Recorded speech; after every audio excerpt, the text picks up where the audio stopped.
நாக்குண்டாம் நல்ல மனமுண்டாம், மாமலரால் நோக்குண்டாம், மேனி நுடங்காது பூக்கொண்டு, துப்பாத்து திருமேனி தும்பிக்கையான் பாதம் தப்பாமல் சார்வார் தமக்கு. இந்த வீடியோவில் நம்ம பார்க்கக்கூடிய விஷயம் அப்படிங்கிறது மே மாதத்துக்கான பலன்கள். இந்த மே மாதம் அப்படிங்கிறது ஆங்கில மாதம். மே மாதம் அப்படிங்கிறது சித்திரையினுடைய 18ஆம் தேதியிலிருந்து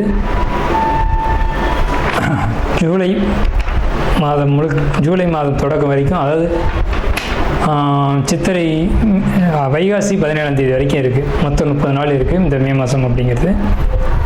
இந்த 30 நாளுக்குமான பலன்கள் அப்படிங்கிறது என்ன, 12 ராசிக்கும் அப்படிங்கிறத நம்ம பார்க்குறோம். முதல்ல இந்த சித்திரையினுடைய விசேஷங்கள் என்ன அப்படிங்கிறத பார்ப்போம். சித்திரை மாதம் அப்படிங்கிறது சித்ரா பௌர்ணமி அப்படிங்கிறது ரொம்ப தவிர்க்க முடியாத ஒரு விஷயம். சித்ரா பௌர்ணமி அப்படிங்கிறது சித்திரை 17 அன்று வருது. சித்திரை 17 அப்படின்னு எடுத்துக்கிட்டிங்கன்னா சித்திரை 18 வரைக்குமே பௌர்ணமி இருக்கும். சித்திரை 18 தான் மே மாதத்தினுடைய முதல் நாள்.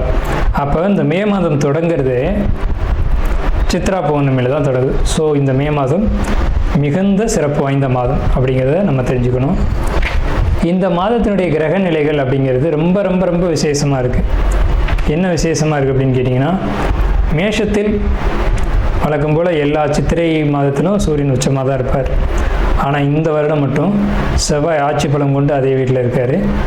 அதே மாதிரி ரிஷபத்தில் புதனும் சுக்கிரனும் 2 நட்பு கிரகங்களும் இணைஞ்சு ஒரு அற்புதமான ஒரு நிலையில், சிம்மத்தில் கேது, அடுத்த நிலையில் பார்த்திங்கன்னா மிதுனத்தில் குரு, அவர் இந்த மாதத்தில் கடகத்தை நோக்கி பயணிப்பார். அதே மாதிரி கும்பத்தில் ராகு, மீனத்தில் சனி.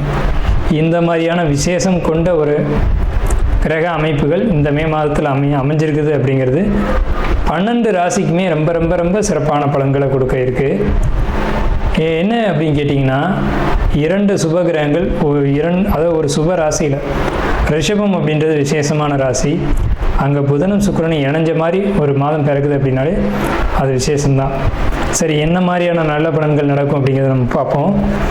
இந்த சித்ரா பௌர்ணமியினுடைய விசேஷங்கள் என்ன அப்படின்னு பார்த்தீங்கன்னா, சித்ரா பௌர்ணமி அன்னைக்கு தான் சித்திரகுப்தனுடைய வழிபாடு நடக்கும். சித்திரகுப்தன் அப்படிங்கிறது யாருன்னு கேட்டிங்கன்னா, யமனுடைய பிஏ, அதாவது அசிஸ்டண்ட். இவர் தான் பாவ புண்ணிய கர்மா கணக்குகளை கையில் வச்சக்கூடியவர். ஸோ இவரை வழிபடக்கூடிய நாள் தான் சித்ரா பௌர்ணமி. அது மட்டும் இல்லாது ஒவ்வொரு குடும்பத்திலையும் அந்த குடும்பத்தினுடைய கன்னி தெய்வங்களை வழிபாடு பண்ணக்கூடிய மாதம்தான் சித்ரா பௌர்ணமி. சித்ரா பௌர்ணமி என்று விசேஷமாக அவங்கவுங்க குடும்பத்தில் கன்னி தெய்வங்களை எடுத்து வழிபாடு பண்ணுவாங்க. நம்ம வேணால் கன்னி தெய்வங்களுடைய வழிபாடு எப்படி அப்படிங்கிறது ஒரு தனி வீடியோவை கூட கொடுப்போம். ஸோ கன்னி தெய்வ வழிபாடு அப்படிங்கிறது ரொம்ப விசேஷமானதும் கூட, முக்கியத்துவம் வாய்ந்ததும் கூட. இதில் சித்திரகுப்தனுடைய வழிபாடு ரொம்ப ஒரு அவசியமான விஷயம். அதே மாதிரி திருவண்ணாமலை கிரிவலம், அவரவருடைய குலதெய்வ வழிபாடு. இதில் ரொம்ப குறிப்பிட்டு பேசணும் அப்படின்னா அன்னதானம் கொடுக்கறது. இந்த சித்திரை மாதத்தினுடைய ஒரு உக்கிரமான காலகட்டத்தில் அன்னதானம் கொடுக்கறத காட்டிலும் நீர்மோர் கொடுக்கறது, தாகத்துக்கு தண்ணீர் கொடுக்கறது, இதெல்லாம் ரொம்ப ரொம்ப விசேஷம். ஸோ அவங்க வயிறு குளிர்றது போல், மனம் குளிர்றது போல் உங்களுக்கு கர்மா தீர்க்கப்படும் அப்படிங்கிறது முக்கியமான விசேஷம். ஸோ இது முக்கியமான விஷயம். அதே மாதிரி இந்த சித்திரை மாதத்தில் கத்திரி வெயில் அப்படிங்கிறது மே மாதம் 4ஆம் தேதி அன்னைக்கு மே 28 வரைக்கும் இருக்கும். இந்த 25 நாட்களும் மக்கள் அதிகப்படியாக யாரும் வெளியில் வராமலும் சில விஷயங்களை தவிர்த்துக்கவும் வேணும். அன்பார்ந்த கன்னிராசி நேயர்களுக்கு மே மாத பலன்கள். மே மாதம் அப்படிங்கிறது கன்னிராசிக்கு என்ன விதத்தில் அமைஞ்சிருக்கு அப்படின்னு பார்த்தீங்க அப்படின்னா, முதல் விஷயம் ஒரு நல்ல பலன்களை சொல்ல காத்துட்ருக்கு. மே மாதத்தில் வருமானம், பொருளாதாரம் மிகுதியான சிறப்பான ஒரு யோகத்தை நிச்சயமாக கொடுக்கும். பொருளாதாரத்துக்கு பஞ்சம் இருக்காது, வருமானத்துக்கு குறைவு இருக்காது. அதே நேரத்தில் கவலைகள் சூழக்கூடிய ஒரு மாதமாக இருக்குது. கவலைகள் அப்படிங்கிறது என்ன விஷயத்தில் அப்படின்னு கேட்டிங்கன்னா, குழந்தை சம்மந்தப்பட்ட விஷயங்கள், ஜாப் சம்மந்தமான விஷயம், திருமணம் சம்மந்தமான விஷயம். இது 3ம் பாதி ஒரு கவலையை கொடுத்துரும். ஆனால் இது 3 சம்மந்தமாகவும் நீங்கள் கவலைப்பட வேண்டிய அவசியம் இல்லை. என்னன்னு கேட்டிங்கன்னா, உங்களுக்கு காதல் பற்றி ஒரு கவலை இருக்குது, உங்களுக்கு ஜாப்பில் மற்றவங்க தொந்தரவு கொடுக்குறாங்கன்ற கவலை இருக்குது, உங்களுக்கு திருமணம் நடக்குமா, அதுலேயும் குறிப்பாக காதல் திருமணம் நடக்குமான்ற ஒரு கேள்வி இருக்கும். கன்னிராசி அன்பர்களுக்கு நிச்சயமாக காதல் திருமணம் கைகூடும், வெற்றி அடையும். இந்த மே மாதத்தில் உங்களுடைய காதல் அங்கீகரிக்கப்படும். இது வீண் பயம்தான், நீங்கள் எடுத்துக்கிறது ஒரு வீணான ஒரு கவலையும் பயம்தான். சில சட்டவிரோதமான விஷயங்கள் உங்களுக்கு பாதிப்புகளை ஏற்படுத்தலாம். ஒன்றும் இல்லை, இப்போ ஒரு உதாரணத்துக்கு சொல்லணும் அப்படின்னா, இப்போ ஒரு வெஹிக்கிளில் போகிறீங்க, ஹெல்மெட் இல்லை அப்படின்ற பட்சத்தில் ஃபைன் போடலாம். இந்த மாதிரியான பாதிப்புகள் தான் இருக்கே தவிர நீங்கள் பயப்படும்படியாக பெரிய அளவில் பாதிப்புகள் இல்லை. லக்னாதிபதி 9 அமைஞ்சு 2ஆம் அதிபதி 9 அமைஞ்சது அப்படிங்கிறது உங்களுக்கு வருமானம் மிகுதியாக வரும். ஜாப்பில் அல்லது தொழிலில் நீங்கள் தொழில் பண்ணக்கூடிய விஷயமும் உங்களுக்கு வெற்றியை கொடுக்கும், ஜாப் பண்ணக்கூடிய விஷயமும் வெற்றியை கொடுக்கும். அதே மாதிரி உங்களுடைய வாழ்க்கை துணை உங்களுடைய வெற்றிக்கு துணை நிற்பாங்க. வாழ்க்கை துணை தான் எல்லா விஷயமான வெற்றிக்கும் அடிப்படை. ஸோ அவங்க உங்களுக்கு வெற்றிக்கு துணை நிற்பாங்க அப்படிங்கிறதுலாம் மாற்றுக்கிறதுக்கு இடமில்லை.